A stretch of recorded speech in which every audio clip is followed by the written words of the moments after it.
നമസ്തേ ദോസ്തോ, Hindi world में आप सबका स्वागत है. അപ്പോൾ ഇന്നത്തെ വീഡിയോയിലോട്ട് കടന്നാലോ.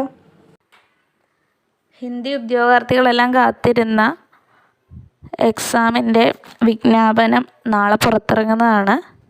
അപ്പോൾ ഡിസംബർ 15-ന് പുതിയ വിജ്ഞാപനങ്ങൾ പുറത്തിറങ്ങുന്ന കൂട്ടത്തിൽ JLT ഹിന്ദി പാർട്ട് ടൈം എറണാകുളത്തിൻ്റെ നോട്ടിഫിക്കേഷൻ പുറത്തു വരും. ഇപ്പോൾ നോട്ടിഫിക്കേഷൻ പുറത്തിറങ്ങിക്കഴിഞ്ഞാൽ ഒരു മാസത്തോളം, അതായത് ഒരു ജനുവരി 14 വരെയൊക്കെ അപ്ലൈ ചെയ്യാനുള്ള ടൈം ഉണ്ടാവും. എങ്കിലും ആ ലാസ്റ്റ് ഡേറ്റിന് കാത്തിരിക്കാതെ നേരത്തെ അപ്ലൈ ചെയ്യുക. പിന്നെ JLTയുമായി ബന്ധപ്പെട്ട് കുറച്ച് സംശയങ്ങളൊക്കെ ചിലർക്ക് ഉണ്ടാവും, അതും പറയുന്നുണ്ട്.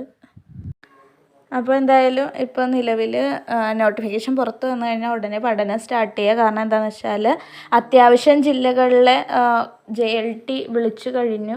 അതേപോലെ തന്നെ റാങ്ക് ലിസ്റ്റ് വന്ന് ചിലയിടത്ത് അഡ്വൈസ് പോയി, ചിലയിടത്ത് അപ്പോയിൻമെൻ്റ് ആയി.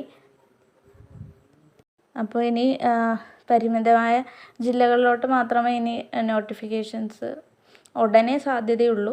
അപ്പോൾ ഇത് വരുമ്പോൾ തന്നെ നിങ്ങൾ നിങ്ങളുടെ സാധ്യതയായി കണ്ടുകൊണ്ട് പഠനം ആരംഭിക്കുക.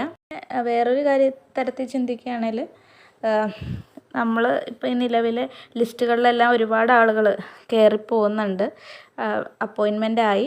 അപ്പോൾ ഇതിലേക്ക് ഒരു കോമ്പറ്റീഷൻ ഒരു തരത്തിൽ കുറയുകയാണ് ചെയ്യുന്നത്. അപ്പോൾ നിങ്ങളുടെ മുന്നിലുള്ള സാധ്യത വെറുതെ കളയാതിരിക്കുക. JLT ക്വാളിഫിക്കേഷൻ ഇപ്പോൾ നിലവിൽ ഡിഗ്രി, പിന്നെ ഏതെങ്കിലും ഒരു ട്രെയിനിങ് കോഴ്സാണ് പറയുന്നത്. KTET 4 ആണ് വേണ്ടത്. ഇപ്പോൾ നിലവിലെ സാഹചര്യം അനുസരിച്ച് KTET 4 നിർബന്ധമാണ്.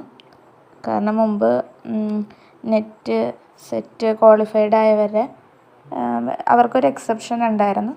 പക്ഷേ ഇപ്പോഴത്തെ സാഹചര്യത്തിൽ KTET നിർബന്ധമാക്കി. കോർട്ട് ഓർഡറൊക്കെ വന്ന സ്ഥിതിക്ക് അതും കൂടെ ചേർത്ത് വരാനാണ് സാധ്യത നോട്ടിഫിക്കേഷനിൽ. പിന്നെ ട്രെയിനിങ് കോഴ്സ് എന്ന് പറയുമ്പോൾ അത് TTCയോ BEdോ ആകാവുന്നതാണ്. അപ്പോൾ നമ്മുടെ വീഡിയോ ഇഷ്ടമായെങ്കിൽ, നിങ്ങൾക്ക് ഹെൽപ്ഫുൾ ആണെങ്കിൽ ലൈക്ക് ചെയ്യുക, സബ്സ്ക്രൈബ് ചെയ്യുക, മറ്റ് പരിചയക്കാർക്കെല്ലാം ഷെയർ ചെയ്യുക.